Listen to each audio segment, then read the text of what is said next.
In the high plains of Wyoming, in the autumn of 1919, Anya Petrova was digging a trench.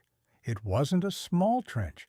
It was 4 feet wide, 6 feet deep, and ran 80 feet from the back door of her small cabin to the front door of her barn. To anyone riding by on the county road, it looked like a scar on the earth, a deep, ugly wound connecting the two lone buildings on her wind-swept quarter section. They saw a lone widow, barely a year in the valley, doing what looked like pointless, back-breaking labor. Most thought she'd lost her mind to grief. Her late husband, Frank, had only been gone 6 months. Now, with winter closing in, she was spending her days not splitting wood or chinking walls, but moving dirt, shovel by shovel, wheelbarrow by wheelbarrow, a slow, methodical madness. And when the winter of 1919 hit, a winter they would later call the White Death, that crazy trench would prove the difference between survival and surrender. If you want to see the number that made the county's most experienced builders go silent, stay until the end. What did this quiet woman from a foreign land understand about cold that every man in the valley had missed? Let me know in the comments where you're watching from, and be sure to subscribe for more stories of quiet competence. Anya Petrova wasn't trying to revolutionize anything. She was a 34-year-old widow trying to keep her 2 young sons, Leo and Mikhail, from freezing. She had come to Wyoming from a place where cold was not a season, but a fundamental state of being.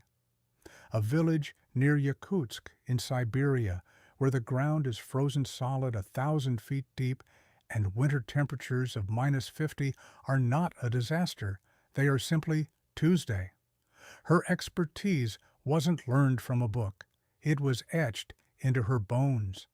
Frank had built them a good cabin. By frontier standards, it was more than respectable. Thick-walled, well-joined logs, a stone fireplace, and a new cast-iron stove. It was a solid, conventional cabin, built exactly the way everyone else in the valley built them. And during their first winter together, it had been a place of brutal, unrelenting education. That winter of 1918 had been a mild one by Wyoming standards. And still, it nearly broke them. The wind was the real enemy. It was a physical presence, a relentless thief that stripped heat from the very logs of their walls. The temperature inside rarely climbed above 50 degrees. They burned through 8 cords of wood, an amount that shocked Frank. He spent most of his days felling, splitting, and hauling, a constant race against the stove's hungry appetite. Anya watched her sons, Leo, then 6, and Mikhail, 4, slept in their coats and hats, burrowed under a mountain of blankets. Her husband stuffed rags along the baseboards every evening, only to find them frozen stiff by morning. Condensation would freeze in crystalline patterns on the nail heads inside the cabin walls. It was a damp, clinging cold that got into your joints and never quite left. The biggest struggle, Anya observed, wasn't just the cabin's temperature. It was the logistics of survival. The 80-foot journey to the barn to milk their single cow or feed the chickens was a brutal ordeal in a blizzard. The woodpile, stacked neatly against the north wall of the cabin, was often buried in drifts, its top layers caked in ice. Getting fuel to the stove meant fighting the very storm you were trying to keep out. Every trip outdoors was a calculated risk, a massive loss of body heat, and a drain on precious energy. One night, watching Frank come back from the barn, his beard a solid mass of ice, his face raw from the wind, an idea began to form. It came from a memory of her childhood. In her village, Some homes had a lednick, a subterranean ice cellar dug into the permafrost, but others had something more, a covered, earth-sheltered passage connecting the house to the outbuildings. It wasn't a common practice, but a few of the oldest, wisest families had them. They were seen as an old way, a bit strange, but no one could deny they worked. The principle was simple, something she understood not as physics, but as lived reality. The wind is the killer. It multiplies the cold's power. But the earth itself holds a steady, quiet warmth. Below the frost line, the ground doesn't freeze. It remains a constant, predictable temperature, maybe 40, 45 degrees. It isn't warm, but it isn't minus 30. It's the difference between life and death. Her plan formed in the months after Frank's passing from pneumonia that spring. His death hardened her resolve. She wasn't just fighting for comfort anymore. She was fighting for her sons' lives and her own. Her plan was simple, but the labor was immense. She would connect the cabin to the barn, not with a fence or a rope line, but from underneath. She would go under the wind. The opportunity came in August, an Army surplus auction in Cheyenne. She took the wagon, sold the spare plow Frank had bought, and came back with a pile of corrugated steel sheeting, the kind they used for culverts and makeshift military shelters. It cost her $22. She then spent another 10 on used lumber and hardware. The rest would just be dirt and labor. She started digging in September. The neighbors noticed immediately. A lone woman digging a massive trench. It became a local curiosity. People would slow their wagons on the road to stare. She ignored them. She just dug. She dug down 6 feet, well below the 3-foot frost line in that part of Wyoming. The work was agonizing. The topsoil was easy, but then she hit clay and rock. She used a pickaxe, a shovel, and a wheelbarrow. Day after day, from sunup until her sons came home from the small county school. She piled the excavated earth in 2 long berms on either side of the trench. As she dug, the narrator in our heads can explain the physics. What Anya was building was a primitive earth ship, a concept centuries ahead of its time. The 6 feet of earth overhead would provide massive thermal insulation. The piled-up berms on either side would deflect wind and snow. The passage wouldn't be heated, but it wouldn't need to be. It would borrow its temperature from the deep earth, a steady, predictable 45 degrees, no matter what the world was doing on top. First, she laid a 6-inch bed of coarse gravel at the bottom for drainage, a detail no one could see but one that was critically important. Then she began framing. She used the salvaged lumber to build a sturdy A-frame skeleton down the entire 80-foot length of the trench. It was rough, heavy work, wrestling the 10-foot timbers into place by herself, using leverage and sheer grit. Every few days, her husband's brother Thomas would ride out. He'd watch her for a while, his face a mask of worried disapproval. "Anya, what is this for?" he'd ask. "To get to the barn," she'd say, not breaking her rhythm. "There's a path for that. It's called the ground." "The ground is under the wind," she'd reply, and that was all. Once the wooden frame was complete, she wrestled the corrugated steel sheets into place over the top, creating an arched roof. She overlapped them carefully, hammering the seams tight. This was the waterproof layer. From inside, it looked like a long, metal tunnel. Now, here's what made this actually brilliant. She didn't just fill the dirt back in. She laid a layer of straw, a full foot thick, over the steel roof, before covering it with earth. This was for insulation and to create a moisture barrier. It was a trick she'd seen her grandfather use when building his root cellar. Still air trapped in the straw is one of nature's best insulators. It would prevent the winter cold from penetrating deep into the soil above her tunnel. Then came the final, most laborious part. She moved the massive piles of earth back over the top of the structure, burying it completely. She packed it down, shoveled and raked until the roof was covered by 4 feet of dense soil. When she was done, all you could see from the outside was a long, low, grass-covered mound, like an ancient burial barrow, connecting her cabin to her barn. At each end, she built a heavy, insulated door. Total cost, under $35. The $22 for the steel, $10 for the lumber, and a few more for nails and hinges. The rest was just sweat.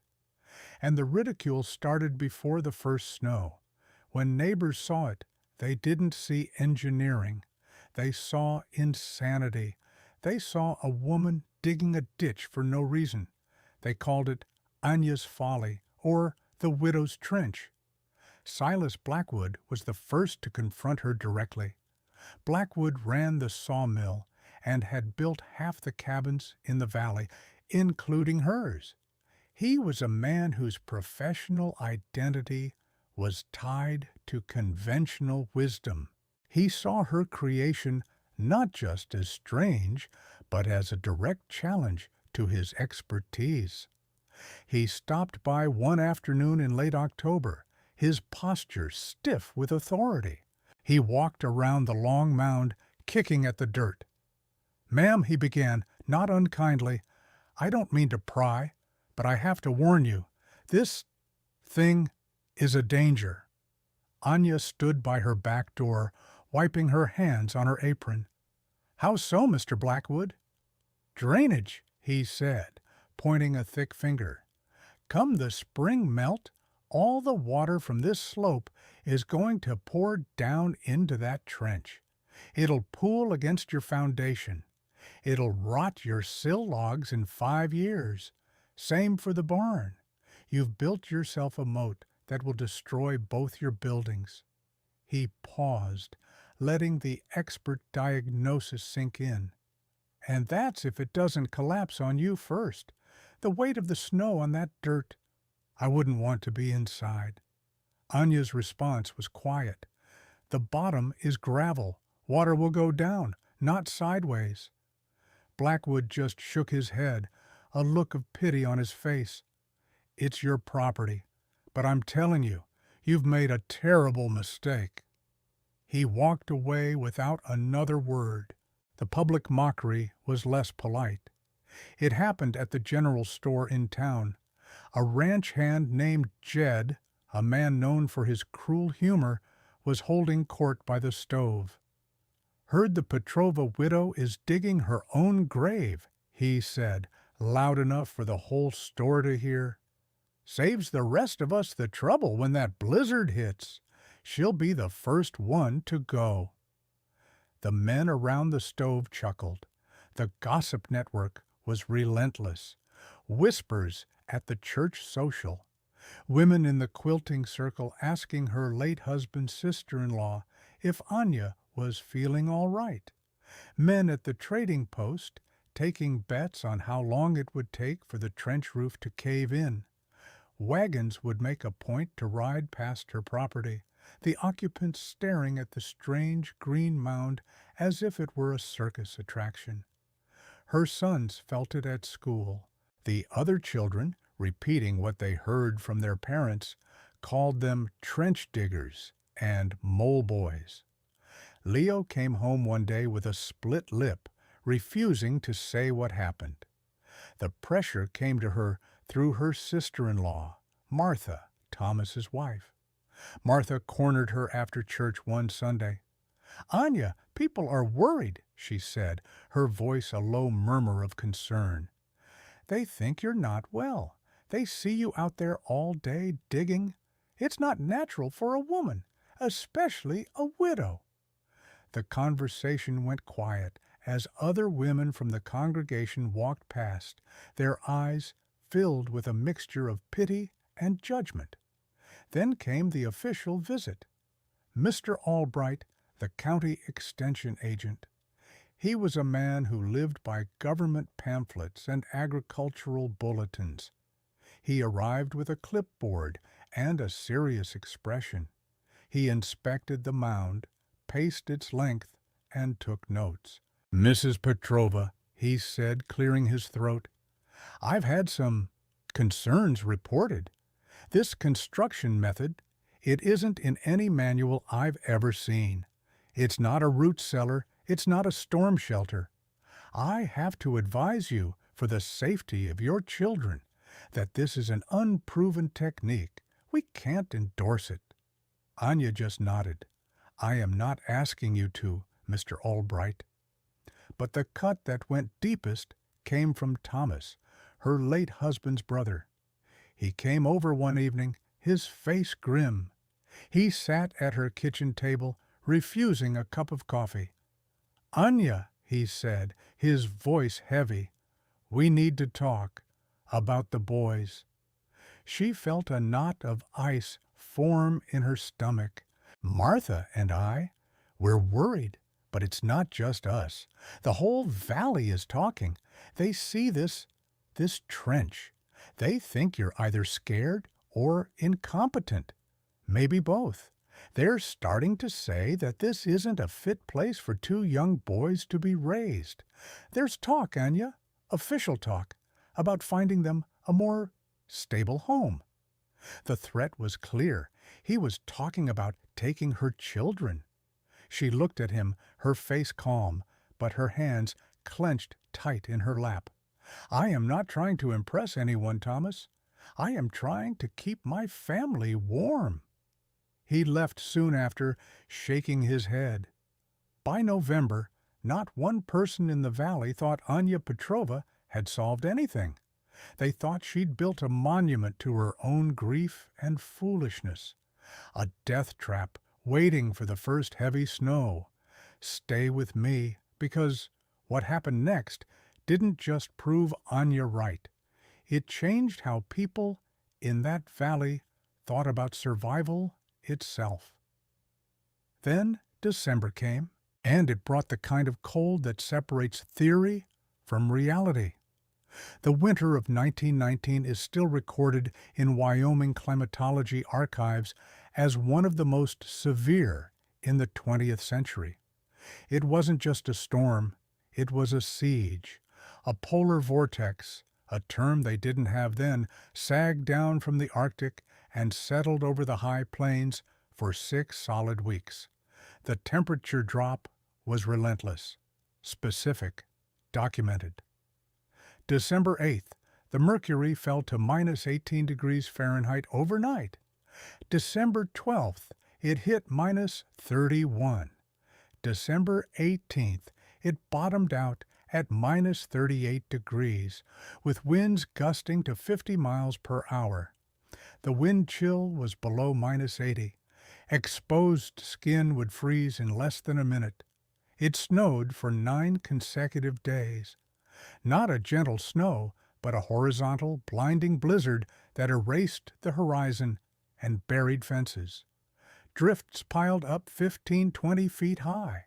For 23 consecutive days, from December 10th to January 2nd, the thermometer in town never once climbed above 0.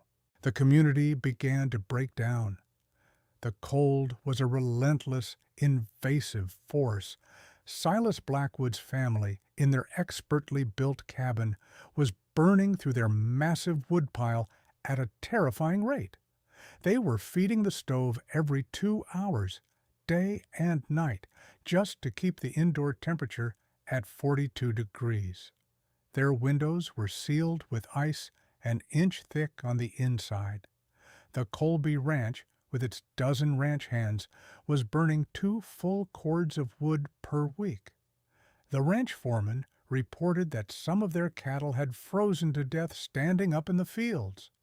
Across the valley, the story was the same. Families were running out of dry wood. They started burning green, unseasoned logs, which produced more smoke than heat, and dangerously coated their chimneys with creosote. Several chimney fires were reported. People were burning fence posts. Some were breaking up furniture. The children were sick, coughing in the cold, damp air of their homes. A trip to the outhouse was a life-threatening expedition.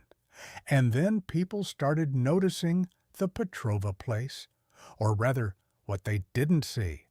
They didn't see smoke billowing from her chimney day and night, just a thin, steady wisp, as if she were running her stove on low. They didn't see her fighting her way through drifts to the barn. In fact, they didn't see her outside at all, for weeks. The first sign that something was different came from the mail carrier. He was on horseback, the roads being impassable for wagons. He struggled through a massive drift near her property and stopped, bewildered. Through a brief break in the blowing snow, he saw Anya. She was outside for a moment, shaking a rug out on her porch.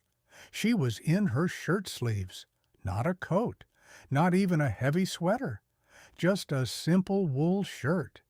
He thought his eyes were playing tricks on him, that the cold had made him delirious.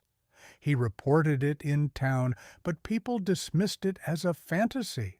Stay with me, because the number that came out of this cabin didn't just surprise the valley. It rewrote the rules. The breaking point for Silas Blackwood came on December 23rd. The wind had finally died down, but the temperature was a soul-crushing -41 degrees. One of his children was sick with a fever, and his wife was terrified. They were down to their last week of accessible firewood. He knew the widow Petrova, alone with her 2 boys, must be in desperate straits. Whatever he thought of her foolishness, he couldn't let them freeze. He loaded his sleigh with a quarter cord of his own precious, seasoned oak and made the difficult journey to her cabin. He felt like a rescuer. He pulled up, wading through waist-deep snow to her door. He expected to find a desperate scene, a freezing cabin, shivering children, a woman on the verge of collapse. He braced himself and knocked hard. The door opened, and the warmth hit him like stepping into a different season. It wasn't a blast of dry, scorching heat from an overstoked stove. It was a steady, comfortable, radiant warmth. It felt like an early autumn afternoon. Anya stood in the doorway, wearing a simple cotton dress. Behind her, through the cabin opening, Blackwood saw the image that would be burned into his memory for the rest of his life. Her 2 boys, Leo and Mikhail, were on the floor playing with wooden blocks. They were in their shirts and trousers, no coats, no blankets. Their cheeks were pink with health, not chapped with cold. Anya saw the wood in his sleigh, and her eyes softened. "Mr. Blackwood," she said, "you came all this way." He was stunned into silence for a moment. He stammered, I brought wood. I was worried. Is everything all right?" "We are fine, thank you," she said, her voice calm. "We are managing fine. Please come in out of the cold." He stepped inside. The air was warm and remarkably dry. There was no condensation on the walls, no frost on the nail-heads. It was simply comfortable. He walked over to the wall thermometer, an expensive, calibrated one he had given Frank as a housewarming gift. He stared at it, unable to believe what he was seeing. The mercury sat clearly at 68 degrees Fahrenheit. Let that sink in for a moment. 68 degrees, while outside It was minus 41, a temperature difference of 109 degrees. He turned from the thermometer and looked at her stove. It was barely ticking over. A small log was burning lazily inside. "How much wood are you burning?" he asked, his voice a hoarse whisper. "This winter," she said, thinking for a moment. "Perhaps half a cord a month, a little less." Blackwood felt his jaw go slack. "Half a cord a month?" he repeated. "People are burning half a cord a week to keep their houses at 40 degrees. He ran the numbers in his head. She was achieving a temperature 25 degrees warmer while using 75% less fuel than anyone else. It was impossible. It defied the laws of physics as he understood them. "How?" he finally asked. "How is this possible?" Anya simply gestured to another door at the back of the cabin, one he had never seen before. "The trench," she said. "It does the work." She opened it. He peered down a set of wooden steps into the long, dimly lit tunnel. It was completely dry. The air coming up felt cool, but not cold, maybe 45 or 50 degrees, and then he saw it. Stacked neatly along both walls of the 80-foot tunnel was her entire winter's supply of firewood. At least 6 cords, perfectly dry, perfectly seasoned, and perfectly accessible without ever stepping foot outside. She was not just protecting herself from the cold. She was using the earth to pre-warm her cabin's air. The trench acted as a massive heat exchanger. Cold air would enter the barn, travel through the geothermally stable tunnel, and arrive at her cabin door 40 or 50 degrees warmer than the outside air. Her stove wasn't fighting minus 40-degree air. It was only fighting 45-degree air. The difference wasn't incremental. It was categorical. Blackwood stood there in the impossible warmth of her small cabin and understood. He saw the drainage gravel, the insulated roof, the massive dry wood storage, the complete negation of wind. It wasn't madness. It was genius, a brutally simple, elegant solution to a problem everyone else was fighting with brute force.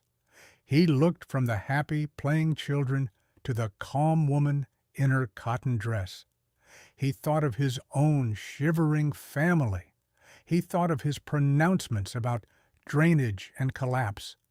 He thought of the entire valley suffering while this woman and her sons lived in quiet comfort. He finally turned to her, his face pale. He said the 2 words that were harder for him to utter than any others. "I was wrong." He cleared his throat and added, his voice filled with a dawning awe, "We've all been doing this wrong for 50 years. The story of Silas Blackwood's visit spread through the valley faster than a winter fire. At first, no one believed it. 68 degrees, half a cord a month, it sounded like a fever dream. But then Thomas, Anya's brother-in-law, went to see for himself. He arrived, full of dread, expecting the worst. He found the same scene Blackwood had: warmth, comfort, healthy children. He stood in the middle of the room, turning in a slow circle, touching the warm interior walls. He left an hour later, without the firewood he had brought, his face a mixture of shame and utter astonishment. By the time the great cold broke in mid-January, half the valley knew something impossible was happening at the Petrova place.